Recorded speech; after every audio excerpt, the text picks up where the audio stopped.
여러분, 한 주간도 깨어있는 그리스도인으로 사셨습니까?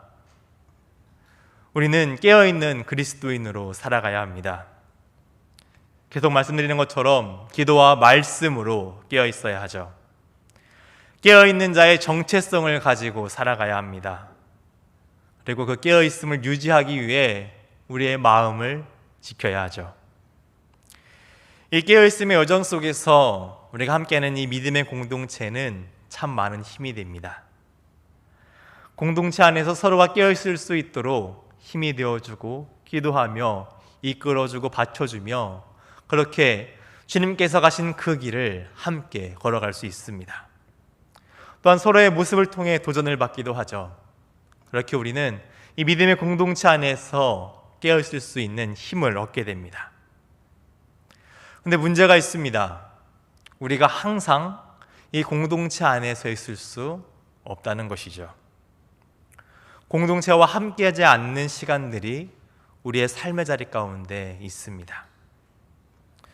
오늘은 그 혼자 있는 그 시간 속에서 동일하게 깨어있는 그리스도인으로서 우리가 어떻게 서야 하는지를 말씀을 통해 나누어 보려고 합니다.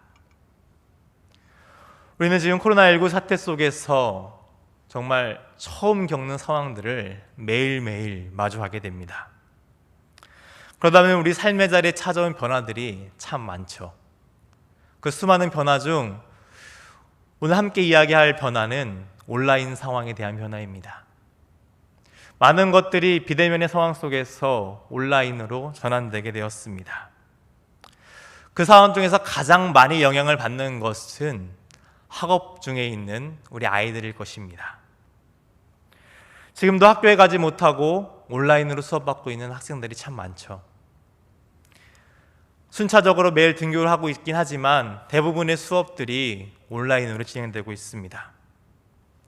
그러다 보니 신문기사 이런 뉴스가 나왔습니다. 온라인 상황 속에서 학습 격차가 생겨나기 시작했다. 여러 가지 이유를 듭니다. 하지만 그 이유 중 비대면 상황, 그러니까 온라인으로 만나는 이 상황 자체가 이 학습의 격차를 주고 있다고 합니다. 화상 수업, 온라인 수업이 일상화되었죠. 누구에게나 똑같은 상황입니다. 그런데 그 똑같은 상황 속에서 참 다르게 반응합니다. 학교에서 수업할 때를 한번 생각해 보시기 바랍니다. 내가 내 자리에 앉아서 수업을 할 때 혼자 있지 않죠. 선생님의 시선이 나에게 쏟아집니다.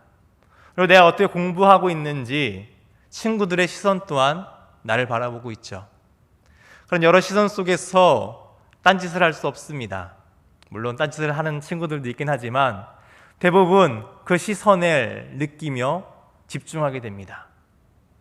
그러다 보니 강제적으로라도 수업에 집중하며 그 수업 진도를 따라가게 되죠.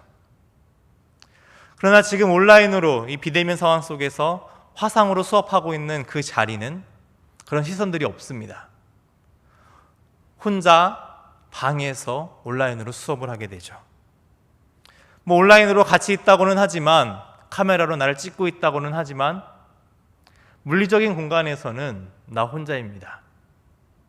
그러다 보니 몇몇 친구들은 꼼수를 부리기 시작합니다. 분명 얼굴은 카메라를 바라보며 열심히 수업을 듣고 있는 것 같습니다. 하지만 화면을 보면 전혀 다른 것을 띄워놓고 수업은 듣지 않고 딴짓을 하는 친구들도 있습니다. 그리고 더 나아가 화면도 끄고 음소거를 해놓은 채 수업에 집중하지 않는 친구들도 있다고 합니다. 다른 사람의 시선이 없기 때문에 쉽게 다른 짓을 하게 됩니다. 이런 현상은 어릴수록 더 많이 이뤄질까요? 아니라고 합니다. 놀랍게도 청소년들이 이런 상황 속에서 더 많은 딴짓을 한다고 합니다. 그러니까 더 많은 꼼수를 부리고 자기만의 시간들을 보내려고 한다는 것이죠. 비단 이것은 자녀들만의 문제는 아닐 것입니다.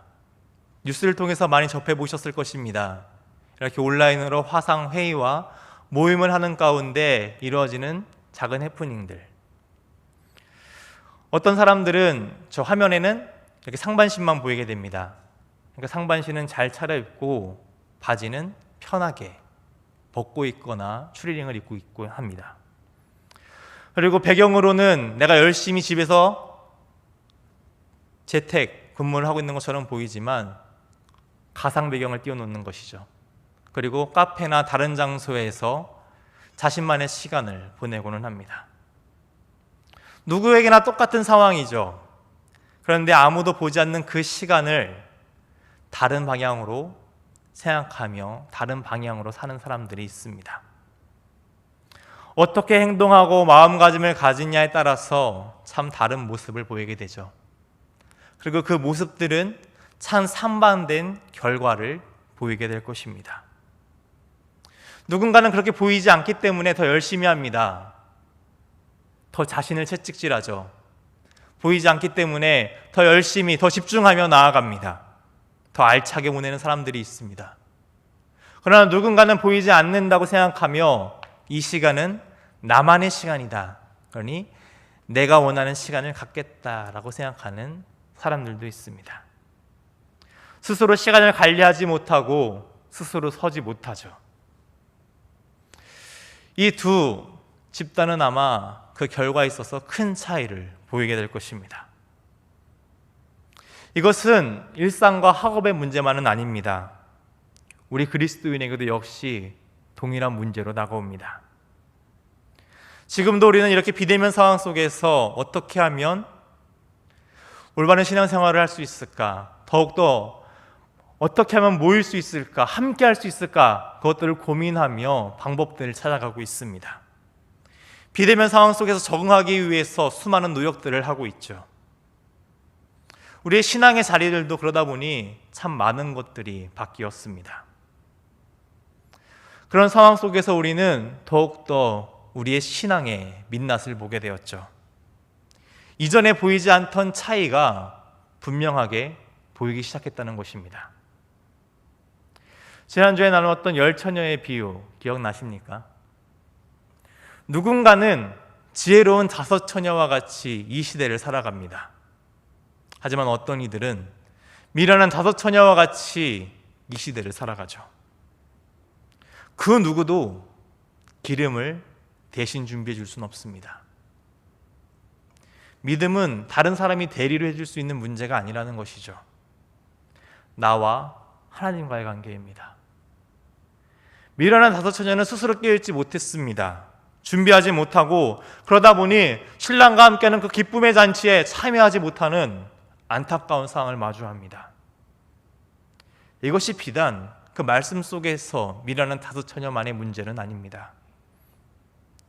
오늘 우리의 문제이기도 하죠. 오늘 우리는 이 혼자만의 시간 속에서 더욱 혼자서 예배자로 서야 되는 시간들이 참 많이 있습니다. 이 혼자만에 있는 나만의 시간, 우리는 어떻게 살아가야 할까요? 이 관점이 신앙의 프로와 아마추어를 나누는 경계선이 됩니다. 오늘 우리가 읽은 본문은 참 익숙한 본문입니다. 특별히 사순절 기간을 보내는 이 시간에 더욱 깊이 묵상하면서 주님의 그 마음을 함께 공감하는 말씀이기도 하죠. 이제 곧 종려주일을 맞게 됩니다. 예루살렘에 입성하시는 주님, 그리고 십자가의 그 길을 한 걸음 한 걸음 걸어가시는 그 여정이 펼쳐지게 됩니다. 그 여정 가운데 주님께서는 오늘 말씀 속에서 겟세마네라는 동산에 이르시게 됩니다. 36절의 말씀을 보면 겟세마네에 이르러 예수님께서는 기도하러 가시겠다고 제자들에게 말씀하십니다. 기도를 하러 가시는 그 주님의 심정, 그 주님의 마음이 오늘 본문 속에 기록되어 있습니다. 본문 37절과 38절의 말씀입니다. 베드로와 세베대의 두 아들을 데리고 가실새 고민하고 슬퍼하사 이에 말씀하시되 내 마음이 매우 고민하여 죽게 되었으니 너희는 여기 머물러 나와 함께 깨어 있으라 하시고, 그 고난의 길을 걸어가시며 주님의 마음은 고민하고 슬퍼하고 계십니다. 사랑하는 제자들에게 자신의 심정을 말씀하시죠. 내 마음이 괴로워 죽게 될 정도다. 누가복음의 평행 본문을 보면 그 심정 가운데 예수님께서는 땀이 핏방울이 될 정도로 기도하십니다. 그렇게 기도에 집중하시던 그 자리에 따라갔던 3명의 제자들이 있죠. 예수님과 함께 겟세마네 동산에 올라갑니다. 그리고 누가는 예수님과 제자 사이에 있는 거리를 이렇게 기록하고 있습니다. 누가복음 22장 41절의 말씀입니다. 그들을 떠나 돌 던질 만큼 가서 무릎을 꿇고 기도하여. 돌 던질 만큼의 거리. 어떻게 보면 가깝다고 볼 수도 있고 멀다고 볼 수 있는 거리입니다. 그러나 분명한 것은 지금 제자들은 예수님과 떨어져 있다는 것이죠. 3명이 같이 있다고 볼 수 있지만 계속되는 말씀의 상황들을 보면 이들은 혼자 있는 것과 다를 바 없는 상태였습니다. 예수님과 떨어져 홀로 있는 그 시간, 제자들은 어떤 모습을 보이고 있나요? 40절과 43절의 말씀을 보면 그들은 자고 있다라고 기록합니다. 아마 주어의 모습이죠. 참 많이 피곤했나 봅니다. 그런데 그들의 모습을 보시며 예수님께서는 이렇게 말씀하십니다. 본문 41절의 말씀입니다. 시험에 들지 않게 깨어 기도하라. 마음에는 원이로되 육신이 약하도다 하시고. 깨어서 기도하라고 하시죠. 혼자 있는 그 시간 졸지 말라고 하십니다. 깨어 있으라고 말씀하십니다. 왜요? 마태와 마가는 이 본문에서 시험이라는 단어를 사용합니다. 누가는 유혹이라고 기록하고 있죠. 같은 의미이죠. 지금 깨어서 기도하지 않는다면 시험에 들게 된다는 것입니다. 유혹에 빠지게 된다는 것이죠. 그러니 깨어서 기도해야 된다고 말씀하십니다. 그러나 이들은 홀로 있는 시간 속에서 예수님의 그 음성은 듣지 못하고 계속해서 졸며 잠에 들어 있습니다. 우리는 혼자 있는 시간에 대해서 참 많은 생각을 하게 됩니다. 특별히 남자들은 혼자 있는 시간을 동굴 속으로 혼자 들어간다고 하죠. 아무도 없는 그곳에 나만의 시간을 가지려고 합니다. 이렇게 각자 가지고 있는 그 혼자만의 시간이 있으실 것입니다. 그 혼자만의 시간을 가질 때 우리가 하고 있는 생각이 있죠. 지금 이 자리에는 나 혼자만 있다. 그 누구도 나를 보지 않는다고 생각합니다. 아무도 없는 골방, 그 누구도 보이지 않는 길거리 한가운데, 그 누구도 없는 공간 속에서 나는 다른 사람의 시선으로부터 자유하다고 생각합니다. 그 누구도 나를 보지 않고 있죠. 나를 신경 쓰지 않고 있습니다. 나에게 무엇이라고 잔소리하지 않고 그저 있는 나의 민낯 모습 그대로 있을 수 있는 시간입니다. 그렇기 때문에 그 시간이 더욱 조심해야 될 시간이죠.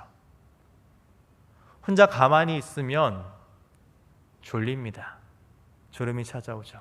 멍해집니다. 우리의 영적 상태도 마찬가지입니다. 그렇게 혼자 있는 시간 속에서 점점 우리의 영은 잠에 빠져들게 됩니다.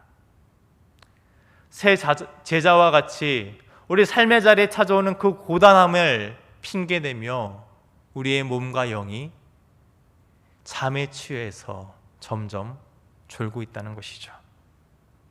그리고 중요한 것은 그 졸음이 우리를 죄의 자리로, 유혹의 자리로 이끈다는 것입니다. 오늘 여러분의 이 혼자 있는 시간들은 어떠하십니까? 특별히 예배의 자리, 이 예배의 자리는 어떠하십니까? 우리는 예배자로 살아가죠. 우리의 삶은 예배입니다. 그러니까 우리의 삶의 모든 순간은 예배의 순간입니다. 혼자 있는 그 순간도 예배는 아니죠. 그 혼자 있는 삶의 예배 자리에서 오늘 우리의 모습은 어떠하십니까? 아무도 없다고 생각하며 예수님조차도 오늘 본문의 말씀처럼 저 멀리 있다고 생각하며 그렇게 우리의 연약함을 드러내놓고 있지는 않으십니까? 죄에게 우리를 내어주며 아무런 경각심 없이 졸고 있지는 않으십니까? 그렇게 우리에게 찾아오는 시험에게 우리를 내어줍니다. 유혹에 넘어지죠. 그런 나를 바라보는 시선이 없다고 생각하기 때문에 그 누구도 나에게 뭐라고 하지 않는다고 생각하기 때문에 그 잠의 자리에 취해 있게 됩니다. 틈을 내어주는 거죠. 예수님께서 공생의 사역 가운데 아주 크게 꾸짖으신 장면들이 있습니다. 그 장면들 중 우리가 기억해야 될 장면은 외식하는 모습입니다. 겉으로는 참된 신앙인인 듯 살아갑니다.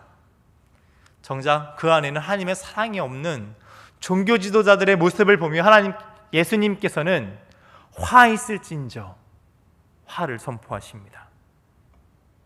그들은 사람의 시선들이 있는 곳에서 경건한 척 그렇게 살아갔습니다. 그럴듯한 신앙인으로서 살아갔죠. 하지만 그들의 안에는 하나님은 없었습니다. 코미디 프로그램을 보면 이런 장면이 나옵니다. 눈이 그려진 안경을 쓰고 있습니다. 잘 보고 있는 것 같은데 안경을 벗겨보면 눈을 감고 졸고 있는 모습. 겉으로는 잘 깨어있는 것처럼 보이지만 정작 그 안에 속사람은 옛사람의 습관을 쫓으며 졸고 있는 그 모습. 그 모습이 외식하는 모습이라는 것입니다. 겉모습이 우리의 진짜의 모습이라고 속이는 그 사탄의 전략에 넘어가 계속해서 우리가 지켜야 될 속사람을 잃어가고 있다는 것이죠. 혼자 있는 그 시간, 특별히 우리는 더 우리를 그렇게 죄에게 내어주게 됩니다. 그 시간을 우리는 지켜야 한다는 것이죠. 제자들이 그렇게 자신들을 죄와 유혹에 내어주고 있었습니다. 그러나 그 시간, 동일한 시간 속에서 깨어있으신 분이 계셨죠. 바로 예수님이십니다. 오늘 말씀 속에서 예수님께서는 따로 나아가셔서 기도하십니다. 오늘 본문 39절 상반부의 말씀입니다. 조금 나아가사 얼굴을 땅에 대시고 엎드려 기도하여 이르시되. 동일한 시간입니다. 제자들과 함께 있는 그 자리죠. 그러나 분명한 차이를 볼 수 있는 시간입니다. 성경 말씀을 보면 예수님께서 공생애를 시작하시며 참 많은 자리에서 기도를 하는 모습들이 등장합니다. 가장 먼저 나아가셨던 곳, 광야죠.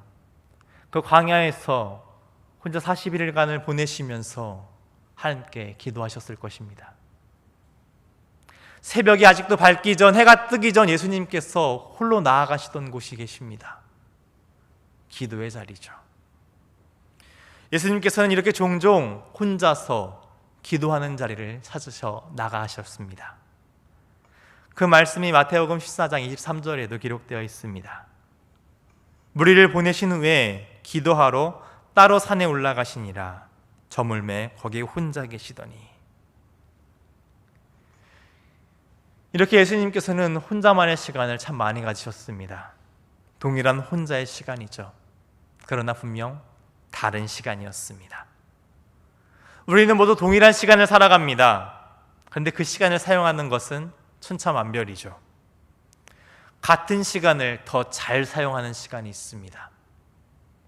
분명 우리에게 주어진 시간은 똑같이 24시간인데 어떤 사람은 참 25시간, 26시간처럼 살아갑니다.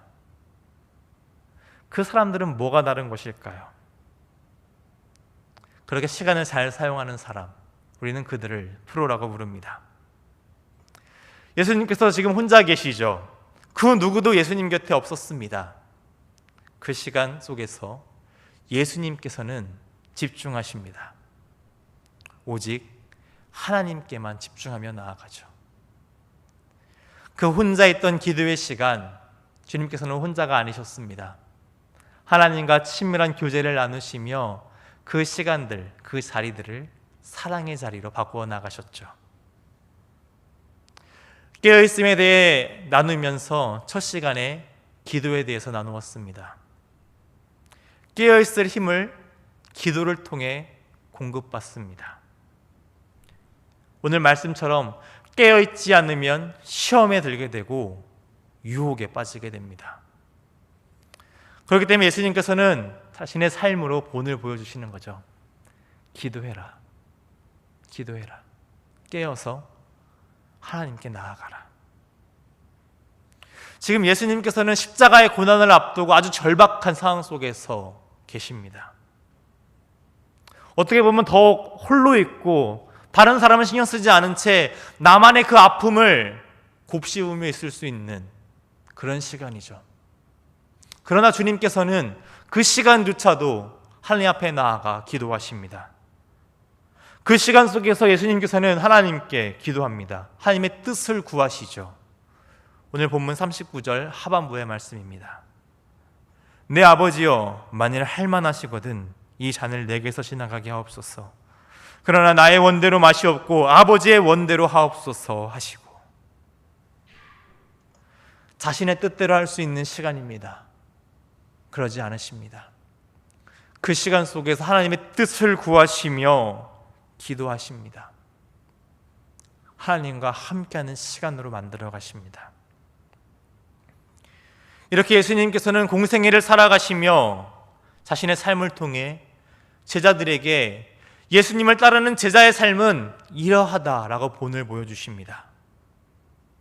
우리와 똑같은 인간의 몸으로 오셔서 우리가 겪는 모든 것들을 동일하게 겪으시면서도 결코 흔들리지 않으셨죠. 믿음의 본을 보여주시며 제자의 삶을, 그 십자가의 길을 어떻게 걸어가야 하는지를 하나하나 보여주십니다. 괴로워 죽을 것 같은 그 심정마저도 하나님께 쏟아놓으며 그 시간을 하나님께 내어놓습니다. 온전히 하나님 앞에 서는 시간으로 바꾸어 가십니다. 오늘 우리는 이 혼자만의 시간이 정말 우리가 혼자 있는 시간이 아님을 깨달아야 합니다. 오늘도 살아 역사하시는 하나님께서 우리를 지켜보고 계시죠. 마치 블랙박스와 같이 우리의 일거수일투족이 다 녹화되고 있다는 것으로 볼 수 있습니다. 감시받고 있다고 생각하며 두려워하라는 이야기는 아닙니다. 여러분, 블랙박스 왜 설치합니까? 내 차, 내 그 위험한 순간들 속에서 나를 지키기 위해서입니다. 우리 하나님께서 나에게 쏟고 있는 관심이 바로 이렇다는 거죠. 온 세상을 창조하시고 온 만물을 주관하고 계시는 하나님께서 사랑하는 나를 지키기 위해서, 사랑하는 나를 위해서 온 관심을 쏟고 계시다는 것입니다.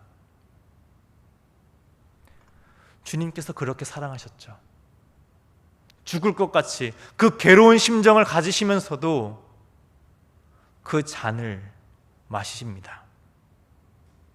단 한순간도 우리를 향한 그 사랑의 시선을 거두지 않으셨다는 거죠. 이제 오늘 우리가 깨어서 집중해야 될 것은 바로 하나님입니다. 혼자 있는 그 시간 더욱 집중해야 될 것은 나의 욕심, 나의 옛사람이 아니라 하나님이라는 것이죠. 아무도 없다고 느끼는 그 시선, 혼자만 있다고 느끼는 그 시선을 거두고 이제는 그 시선을 하나님께로 돌려야 됩니다. 혼자 있는 그 시간, 여러분 얼마나 소중한 시간인지 아십니까? 하나님과 함께, 나의 사랑하는 그 하나님과 함께 가장 친밀한 교제를 누리며 기쁨의 시간을 가질 수 있는 은혜의 시간이기 때문입니다. 여러분, 낯선 사람과 한 공간에 있으면 참 어색합니다. 빨리 그 자리를 벗어나고 싶죠. 그런데 사랑하는 사람, 내 사랑하는 하나님과 그 자리에 있으면 어떻겠습니까? 유행가의 가사와 같이 사랑하는 님과 함께라면 그 어떤 자리라도 참 기쁨의 자리, 행복의 자리가 될 것입니다. 하나님과 함께 있는 자리가 그렇다는 거죠. 물론 어색할 수도 있습니다. 아직 습관이 되지 않다면 함께 있는 그 시간 참 어색하죠. 그러나 그 시간들이 계속해서 사랑과 그 애정 어린 시간들로 바뀌어가기 시작한다면 혼자 있는 그 시간은 정말 놀라운 은혜의 시간들로 변하게 될 것입니다. 그렇기 때문에 우리는 계속해서 우리의 혼자 있는 그 시간들을 하나님과의 교제 시간들로 만들어 가야 됩니다. 깨어있는 예배자로서 서야 하죠. 이 사랑의 시간들을 계속해서 쌓아 나가야 됩니다. 자꾸만 보고 싶은 나의 하나님, 이야기하고 싶고 나의 모든 것을 알려드리고 싶고 그렇게 하나님의 이야기를 듣고 싶은 그 은혜의 시간들로 우리의 그 혼자의 시간들을 바꾸어 나아가야 된다는 것입니다. 오늘 우리의 삶의 자리 속에서 혼자 있는 시간들은 점점 늘어만 갈 것입니다. 혼자서 예배자로 서야 될 자리들이 점점 늘어가겠죠. 계속해서 늘어가는 이 시간들 참 중요합니다. 지금 혼자 있는 그 시간이 우리의 삶에 있어서 골든타임이라는 것이죠. 다른 것 다 신경 안 쓰고 그 세상의 모든 고단함을 다 내려놓고 괴로움과 절박한 심정을 다 내려놓고 오직 나의 사랑하는 하나님만 바라볼 수 있는 시간이라는 것입니다. 이 시간을 졸면서 아무런 의미 없이 그렇게 죄의 시간으로 바꿔나가기엔 너무나 아깝지 않으십니까? 이 시간 더욱더 깨어서 지켜야 될 시간들입니다. 여러분, 아마추어와 프로의 다른 점이 무엇인지 아십니까? 프로는 그 일에 전부를 거는 사람입니다. 자신의 본업이죠. 취미로 그 일을 하는 사람들이 아닙니다. 우리가 걸어가야 할 이 믿음의 여정, 제자의 삶을 취미로 여겨서는 안 된다는 것입니다. 이것은 우리의 본질입니다. 우리의 전부를 걸어야 될 본업이죠. 그렇기 때문에 우리는 우리의 정체성을 확실하게 할 필요가 있습니다. 우리는 예배자입니다. 우리는 그리스도인이죠. 하나님 앞에 깨어있는 사람임을 분명하게 자각해야 됩니다. 이것을 잊기 시작할 때 우리는 좁니다. 시험에 들게 되고 죄의 유혹에 빠지게 됩니다. 그렇기 때문에 혼자 있는 그 시간, 그때 더욱 깨어서 우리가 누구인지 확실하게 정신을 차리고 있어야 합니다.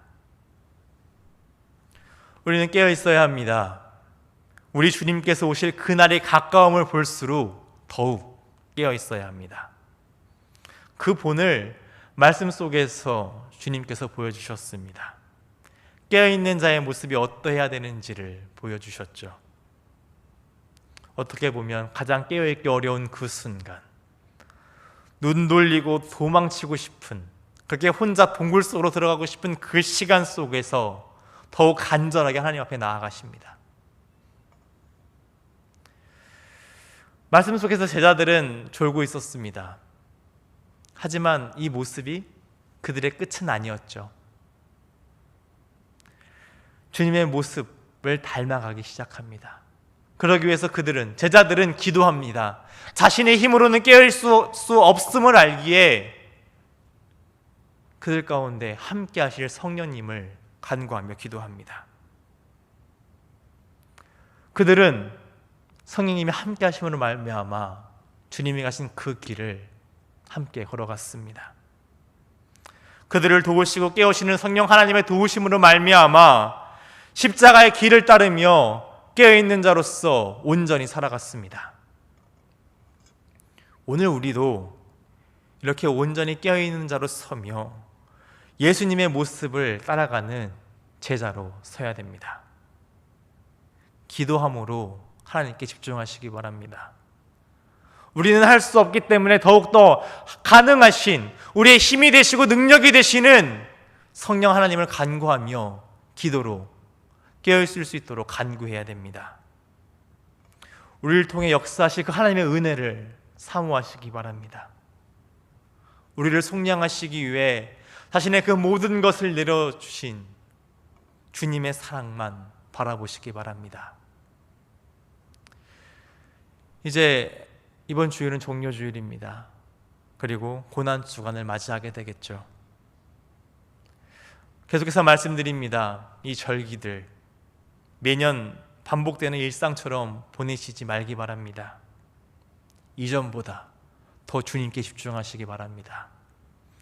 더욱 하나님과 친밀한 시간들로 만들어 가시기 바랍니다. 혼자의 시간을 주님과 함께하는 시간, 내 사랑하는 주님과 친밀한 교제 시간들로 바꾸어 가시기 바랍니다. 그럴 때 우리 또한 주님의 고난에 함께 동참하며 이 세상 가운데 이 어지럽곤란한 이 시대 속에서 온전한 그리스도인으로서 설 수 있는 능력을 얻게 됩니다. 우리의 연약함 주님께서 아십니다. 제자처럼 졸고 있을 그때 주님께서 가시죠. 깨워주십니다. 깨어 기도하라. 힘이 되어주시죠. 그 연약함을 인정하고 주님의 손을 붙잡으시기 바랍니다. 그럴 때 우리는 이 혼자의 시간을 죄와 유혹과 그 사망의 시간을 넘어설 수 있는 능력을 얻게 됩니다. 우리는 깨어있는 그리스도인이 되어야 됩니다. 삶의 매 순간순간마다 주님의 모습을 닮아서 하나님 앞에 늘 깨어있는 그리스도인이 되시기를 주님의 이름으로 축원합니다.